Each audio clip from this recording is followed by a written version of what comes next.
नमस्कार। आपका बात 25 में स्वागत है। और बात 25 में हम फिर देश की फिल्म नगरी और फिल्म उद्योग की ओर लौटते हैं और एक ऐसे रिश्ते की बात करते हैं, ऐसे संबंध की बात करते हैं जो किसी न किसी रूप में लगता है कि आज भी स्थापित है, फल फूल रहा है।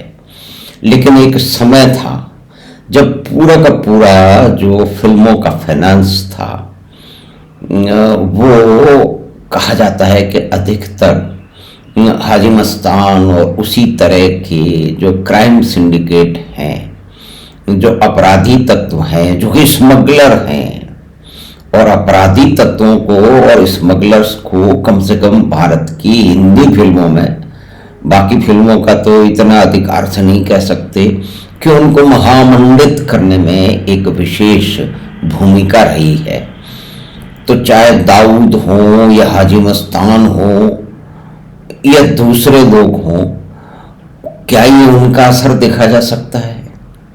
यानी कि रईस फिल्म बनाई श्रीमान शाहरुख खान ने, वो अहमदाबाद के उस बूटलेगर पे बनाई जिसने शराब की भट्टियों का काम जो है वो बहुत ही कुटीर उद्योग उसने बना दिया और एक बहुत बड़ा सारा अंपायर खड़ा किया। और वहाँ की अहमदाबाद की जो कि दंगे फसाद होते थे, मुख्य रूप से हिंदू मुसलमानों के दंगे फसाद थे, उसके अंदर इस महान रईस का मुख्य भूमिका मानी जाती है। और उनको सफाई करने में, रईस को हटाने में जो परिवर्तन हुआ वो परिवर्तन लंबे समय तक गुजरात में भी स्थापित रहा और वहां से वही परिवर्तन कह सकते हैं कि दिल्ली तक भी पहुंच गया। जी हाँ, तो हम एक विशेष परिस्थिति की बात कर रहे हैं। अब यहाँ एक चित्र देखिए, ये चित्र बहुत पुराना है, बहुत पहले देखा था, अभी फिर सामने पड़ गया। तो आप देखिए कि हिंदी फिल्मों के शोमैन, सबसे बड़े शोमैन, एक बड़े कलाकार परिवार से आए हुए, उनके चश्मे चिराग राज कपूर साहब किस तरह से हाजी मस्तान के कदमों में झुके हुए हैं। तो कोई कारण तो होगा, ऐसे तो कोई नहीं, बड़े खुददार व्यक्ति माने जाते हैं। बहुत सारी बातें सुनी है उनके बारे में कि बड़ा जो है वो उनकी वो भी कोई कम नहीं थी। तो राज कपूर साहब किसी दुबले पतले से, साधारण से दिखने वाले सफेद वस्त्रधारी, और हाजी मस्तान ने एक और अपना काम किया था कि वो आते तो साउथ से हैं लेकिन फिर बम्बई में आकर के उन्होंने अपनी जगह बनाई और किसी फिल्म में अभिनेत्री से विवाह करके फिल्मों की दुनिया में अपना प्रभाव और मेल जोल बढ़ाया। और उससे हाजी मस्तान ने भी फायदा उठाया कि वो अपने जो ये आपराधिक धंधे हैं, ये ऐसा माना जाता है कि उन्होंने किसी की हत्या ना की, ना करवाई, लेकिन कहते हैं कि भाई कुछ करवाई गई थी, वो हुई या नहीं हुई उसके बारे में बात पता नहीं है। बात तो सिर्फ मुख्य बात यह है कि हिंदी का जो फिल्म उद्योग है उसका क्या संबंध रहा है इन गुंडे बदमाशों, स्मगलरों और विस्फोट कराने वालों से। और हाजी मस्तान से संबंधित लोगों ने ही श्रीमान संजय दत्त को, संजू बाबा को, वो AK-47 या कुछ हथियार दिए थे जो कि उन्होंने अपने घर में छुपाए। और उस प्रकरण में और उस ये जो हथियार जिसका पार्ट थे, उससे बंबई में बम विस्फोट हुए, दंगे फसाद हुए, कोई 260-70 लोग मरे, लेकिन संजू बाबा बच गए। ये हमारे देश का जो स्टार फिक्सेशन है, वो वहाँ आराम से घूमते फिरते हैं, उनसे कम या उनके बराबर जिन्होंने अपराध किया, जिनके पास में इस तरह के हथियार, प्रतिबंधित हथियार AK-47 पकड़े गए, वो सब लोग जेल की सजाएं काट रहे हैं। लेकिन हमारे यहाँ जो फिल्म उद्योग का संबंध जो है वो राजनीति से भी बड़ा गहरा रहा है। तो वो तो छूट गए, और भी बहुत सारे लोग छूट गए, तो चलो उसकी बात नहीं करते हैं। तो कुल मिला के ये बात है कि हाजी मस्तान और इस तरह के मस्तानों ने, उनका उत्पादन कैसे हुआ, उनके उत्पादन में सरकार का मुख्य रोल है। वो माना जा सकता है कि उस समय गोल्ड स्मगलिंग और इलेक्ट्रॉनिक्स गुड्स की देश में बड़ी मांग थी, लेकिन वो आ नहीं सकते थे, तो इन्होंने इलीगल रास्ते से आते थे, और इसीलिए कभी पोर्ट के ऊपर कुछ छोटा मोटा काम करने वाले लोग जैसे हाजी मस्तान जैसे लोग इतने बड़े इन्फ्लुएंशियल, एक सफेद पोर्च के रूप में ऊपर से नीचे तक सफेद छक ड्रेस पहन के, और वो उन्होंने फिल्मी लोगों के साथ में आना जाना मेल जोल बढ़ाया, और वो एक फिक्सचर बन गए। और फिल्मी लोगों ने भी उनसे अपनी दोस्ती के कारण बहुत सारे कांटे निकलवाए होंगे, बहुत सारे सेटलमेंट किए होंगे, बहुत सारे जहां पैसे दबे हैं वहां से निकलवाया होगा, किसी से धमकी देके भी पैसा निकलवाया होगा। और कई स्टारों ने बोला है कि उनको धमकियां तो आज भी मिलती रहती हैं। लेकिन 2002 तक एक और सरकारी नियम था जिसके कारण बंबई का फिल्म उद्योग, क्षमा कीजिए मैं बार बार, बड़ा आसान है कहना, लेकिन मेरा एक छोटा सा सोच है कि मैं इसको बॉलीवुड नहीं कहता हूं, क्योंकि बॉलीवुड बहुत ही ऊंचे दर्जे का नाम है।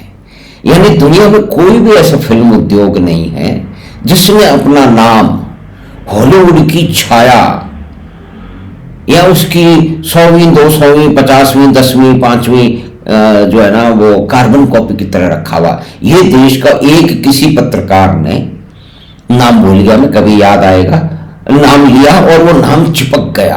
अब हम पूरी जो बम्बई की फिल्म उद्योग है उसको उस विशेष नाम से जानते हैं, जिसको मैं प्रयास करता हूं कि उसका मैं उच्चारण ना करूं, उसका नाम नहीं लूं।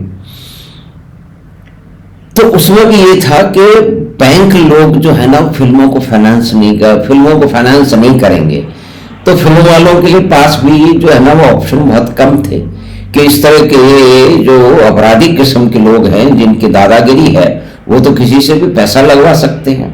इन लोगों ने फिल्में बनवाई हैं, इन्होंने अपराधियों का महिमा मंडन करने के लिए, ऐसा कहा जाता है कि इन्हीं लोगों के कारण फिल्में बनी हैं।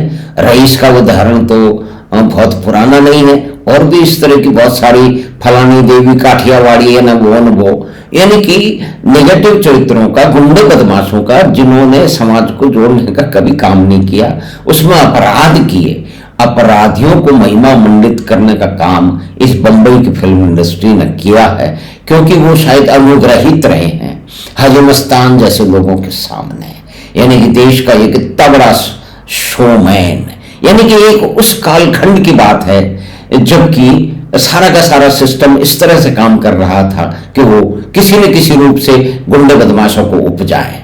और सरकार के नियम के कारण सिर्फ भारत में ही नहीं, अमेरिका में अल कैपोन जो सबसे अधिक बहुत बड़ा गुंडा माना गया है, बदमाश माना गया, ऑर्गेनाइज क्राइम का माफिया माना गया, जिसके ऊपर शायद फिल्म जो है वो जो गॉडफादर उस पर आधारित है, उसके जीवन पे, तो उसका भी सरकारी नियम के कारण था कि बूट लगी, यानी कि उन्होंने शराबबंदी थी उस जमाने में अमेरिका में। तो ये चोरी छुपे जो अवैध शराब बनाई जाती थी, उस अवैध शराब के कारण ही तो अल कैपोन का जन्म हुआ, वो फला फूला। और उसके पास इतने बड़े बड़े वकील थे, आजकल बहुत सारे लोगों के पास बहुत बड़े बड़े वकील हैं, लेकिन वो अंत तक वो वकील भी उसको बचा नहीं पाए जब वो इनकम टैक्स के चक्कर में फंस गया, और वहीं उसको सजा हुई। यानी कि इतना खौफ था उस आदमी का, तो खौफ तो हाजी मस्तान और उसके साथियों का भी कम नहीं है। ये खौफ श्रीमान Raj Kapoor, showman, biggest showman of Indian film industry, Raj Kapoor साहब के चेहरे पे देखिए, वो किस तरह से सामने आ रहा है। यानी कि तो कोई तो कारण होगा ना, तो ये तो एक सिंबल है, एक प्रतिनिधि चित्र है, एक कालखंड विशेष का, एक उद्योग का, और उसमें छाए हुए जो गुंडे बदमाशों के जो बड़ा प्रभाव है उसके कारण। तो फिल्म उद्योग की सहायता से हाजी मस्तान और उस तरह के बदमाशों ने लेजिटिमेट बिजनेस में अपना आरंभ शुरू किया, अपने काले पैसे को फिल्मों की कमाई से दिखा करके उसको सफेद किया, और ये गोरख धंधा आज भी चल रहा है। यानी कि काले पैसे को सफेद करने के लिए फिल्मों को सुपर हिट और डुपर हिट बता दिया जाता है। इसमें कहते हैं कि चीन से भी किसी फिल्म के लिए काफी पैसा आया, तो इस पे अलग से बात करेंगे। यानी कि काले को सफेद बनाने के लिए जो बड़े बड़े जो बदमाश हैं और जो बड़े बड़े जो षड्यंत्रकारी हैं, जिनको किसी तरह से भारत में पैसा भेजना है, यहाँ ये मुख्य बात ये है कि बहुत सारे लेजिटिमेट जो उनके कारण थे, जो बेसिकली इलेजिटिमेट तो बंद हो गए हैं। और दूसरे जैसे फिल्मों में की कमाई हो गई, एक फिल्म आई थी उसने कहते हैं कि 500 करोड़ का बिजनेस चीन में कर लिया। अब चीन में ऐसा क्या था, उस फिल्म में ऐसा क्या था, लेकिन इसमें कहा जाता है, अब देखिए कुछ तथ्य सामने आएंगे तब बात करेंगे। यानी कि अपराध और भारत के फिल्म जगत का ऐसा नायाब एक रिश्ता रहा है जिसने दोनों ने एक दूसरे का इस्तेमाल किया है। राज कपूर साहब ने हाजी मस्तान का मिस्ताक किया या नहीं किया वो एक अलग बात है, लेकिन बहुत सारे लोगों ने किया है।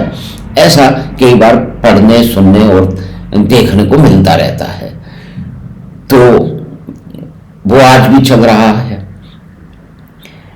कोई बंबई का अपराधी और बंबई में बम विस्फोटों का अपराधी पाकिस्तान में बैठा हुआ है और उसने भारत आने का प्रयास भी किया, लेकिन उसके जो संरक्षक हैं माने जाते हैं उन्होंने उसे आने ही नहीं दिया।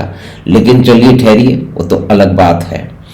और कोई भी अपराधी हो, अभी ये जो मुंबई का जो 26/11 का हमला हुआ उसके अंदर जो रैकी की गई बंबई के मुख्य ठिकानों पर जहां पे हमले किए गए, उसके अंदर भी एक महान बुद्धिमान और इंटेलेक्चुअल मान्य जाने वाले एक फिल्म निर्देशक निर्माता के पुत्र का मुख्य रोल रहा है। तो हमने बातचीत की हिंदी फिल्मों की और हाजी मस्तान और उस तरह से जो मस्तानों की जिन्होंने राज किया है, जिन्होंने इस्तेमाल किया है।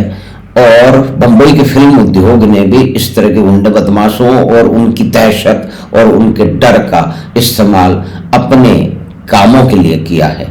तो हमें आशा है कि ये छोटी सी बात आपको पसंद आई होगी, तो आप चैनल बात 25 को सब्सक्राइब करें, लिंक अपने मित्रों और परिवार के साथ साझा करें, और हम आपसे फिर मिलेंगे बात 25 की अगली बात में। और एक निवेदन फिर आपसे कि अगर आपने चैनल बात 25 को सब्सक्राइब करने की कृपा की है तो अपना सब्सक्रिप्शन कृपया फिर से देख लें, क्योंकि जब आप सब्सक्राइब करते हैं तो डिफ़ॉल्ट सेटिंग जो है वो प्राइवेट होती है, उसे कृपा करके पब्लिक कर दें।